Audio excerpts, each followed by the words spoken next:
ప్రభువైన యేసుక్రీస్తు నామమున ఈ దుర్గాపురంలో నివసిస్తున్న మీ అందరికి కూడా శుభములు తెలియజేసుకుంటా ఉన్నాం. ప్రియ సోదరి సోదరుడా, ఈ యొక్క ఉదయకాల సమయమునే మీ యొద్దకు మంచి శుభవర్తమానం మేము తీసుకొని వచ్చినాం. మీరందరూ ఎక్కడున్నా కూడా కొన్ని నిమిషాలు ఈ యొక్క దేవుని మాటలు వినాల్సిందిగా ప్రేమతో మిమ్మల్ని ఆహ్వానిస్తా ఉన్నాం.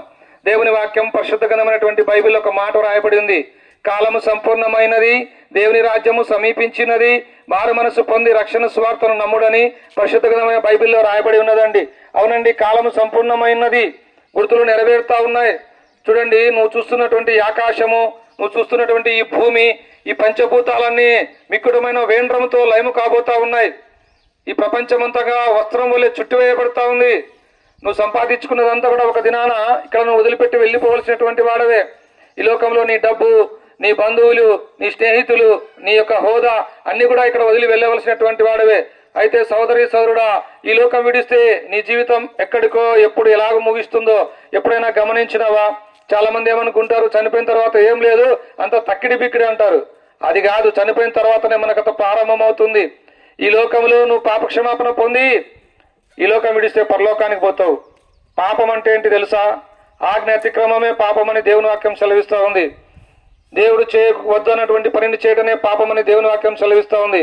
ప్రియ సోదరి సోదరుడా, ఈ విధంగా మానవుడు దేవుని మాటను మీరి పాపంలో ప్రవేశించడం బట్టి దూరం అయిపోయినాడు. అయితే ప్రేమ కలిగిన దేవుడు నిన్ను పరలోక రాజ్యం చేర్చాలని, నీకు పాప క్షమాపణ ఇవ్వాలని లోకరక్షకుడుగా యేసు ప్రభుగా భూమి మీద అవతరించినాడు. ఈ లోకంలో పవిత్రంగా జీవించినాడు. యేసు ప్రభునందు ఎవరు కూడా ఈ లోకంలో ఎలాంటి పాపం కనుగొనలేకపోయినారు. పాపరహితుడైనటువంటి దేవుడు నీ కొరకు నా కొరకు ఆయన పాపముగా చేయబడినాడు. మన పాపమంతా సిలువ మీద మోసినాడు. మన శాపాన్ని ఆయన తల మీదకి తీసుకున్నాడు. మన కొరకు ఆయన సిలువలో మరణించినాడు. చేతులలో మేకులు, కాళ్ళలో శీలలు, వాళ్ళంతా చరలుగా దున్నబడింది. ఓ సహోదరి సహోదరుడా, ఒక దొంగ, ఒక దేశద్రోహి, ఒక పాపం చేసినటువంటి వ్యక్తి అనుభవించిన శిక్ష ఏ పాపం ఎరుగని యేసు ప్రభు నీ కొరకు ఆయన సిలువలో భరించినాడు. ఆయన మరణించినాడు, మూడో దినాన తిరిగి లేచినాడు. చనిపోయి తిరిగి లేచిన వాళ్ళు ఈ లోకంలో ఎవ్వరు లేరు. అన్ని సమాధులు మోయబడి ఉన్నాయి. యేసు ప్రభు సమాధి ఒక్కటి మాత్రమే తెరవబడింది. ఆయన పరలోకానికి ఆరోహణుడైనాడు. పరలోకంలో నీ కొరకు స్థలం సిద్ధపరచ వెళ్ళుచున్నాను అంటున్నాడు. కనుక ఈ లోకంలో నువ్వు పాప క్షమాపణ పొందు. ఎంతకాలం నువ్వు పాపంలో జీవిస్తావు?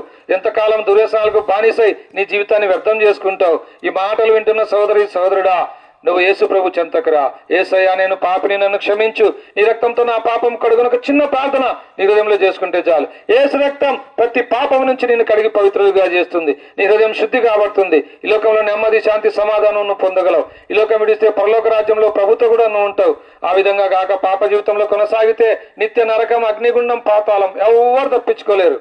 ఈ లోకంలో నువ్వు తప్పు పాపం చేసి ఈ లోకంలో పోలీసు వారి ద్వారా, అధికారుల ద్వారా నువ్వు తప్పించుకోవచ్చు, కానీ దేవుని దగ్గర నుంచి నువ్వు తప్పించుకోలేవు. ఎందుకంటే ఆకాశమైన సింహాసనం, భూమి అయిన పాదపీఠం కనుక నువ్వు తప్పించుకోలేవు. కనుక నీలో జీవం ఉండగానే, నీలో ఊపిరి ఉండగానే ఈ మాటలు వింటున్న నీవు యేసు ప్రభుని నీ సొంత రక్షకునిగా అంగీకరించి పాపం నుంచి విడుదల పొందాలని ప్రేమతో మిమ్మల్ని ఆహ్వానిస్తా ఉంటున్నాం. ప్రియమైన సహోదరి సోదరుడా, ప్రేమతో యేసు ప్రభు నిన్ను పిలుస్తా ఉన్నాడు. ప్రేమతో ఆయన నిన్ను ఆహ్వానిస్తా ఉన్నాడు. సహోదరి సోదరుడా, ఇప్పుడే యేసు ప్రభువును నీ సొంత రక్షకునిగా నువ్వు అంగీకరించి పాపం నుంచి విడుదల పొందాలని ప్రేమపూర్వకంగా మేము మిమ్మల్ని ఆహ్వానిస్తా ఉన్నాం. ఎంతో దూరం నుంచి మీ కొరకు మేము ప్రార్థనాపూర్వకంగా ఈ యొక్క స్వార్థను తీసుకొని వచ్చినాం. అలక్ష్యం చేయవద్దు సహోదరుడా, నాకు కాదులే అనుకోవద్దు సహోదరి, ఇది నీ కొరకే యేసు ప్రభు తీసుకొని వచ్చినాడు. ఆయన నిన్ను ప్రేమిస్తా ఉన్నాడు, నీడల గొప్ప సంకల్పం కలిగి ఉన్నాడు. కనుక ఇప్పుడే యేసు ప్రభువును నీ సొంత రక్షకునిగా నువ్వు అంగీకరించి పాపం నుంచి విడుదల పొంది దేవుడిచ్చే రక్షణ, దేవుడిచ్చే పాప క్షమాపణ, దేవుడిచ్చేటటువంటి మోక్షరాజ్యం పొందాలని ప్రేమతో మిమ్మల్ని ఆహ్వానిస్తా ఉన్నాం. సోదరి సోదరుడా, ప్రభునేసందు విశ్వాసం ఉంచుము, నువ్వు పాపం నుంచి విడిపించబడతావు. ప్రభునేసందు విశ్వాసం ఉంచుము, నరక శిక్ష నుంచి నువ్వు తప్పించబడతావు. ప్రభునేసందు విశ్వాసం ఉంచుము, పరలోక రాజ్యంలో జీవగంధమందు నీ పేరు రాయబడుతుంది. ప్రభునేసందు విశ్వాసం ఉంచుము, అప్పుడు నీవు నీ ఇంటి వారిని గొప్ప ఆత్మరక్షణ, పాప క్షమాపణ, పరలోక రాజ్యం మీరు పొందగలరు. మా సోదరుల మీదకు చిన్న చిన్న కరపత్రాలు తీసుకుని వస్తున్నారు. అవి పరిశుద్ధ గ్రంథమైన బైబిల్ నుంచి ముద్రించబడిన, తీసుకురండి, చదవండి, సత్యాన్ని గ్రహించండి. మీ కొరకు, మీ బిడ్డల కొరకు మేము ఇప్పుడు ప్రార్థన చేస్తాం. ప్రేమ నమ్మకం గల మా ప్రియ రక్షకుడు అయిన యేసు ప్రభువా, దుర్గాపురంలో ఈ ప్రజలను మీరు ప్రేమించినందులకై వందనాలు. ఈ కాలనీలో మీ యొక్క సువార్తను వినిపించిన కృప ఇచ్చినారు, వందనాలు. ఇక్కడ ఉన్న ప్రజలను దీవించి ఆశీర్వదించండి.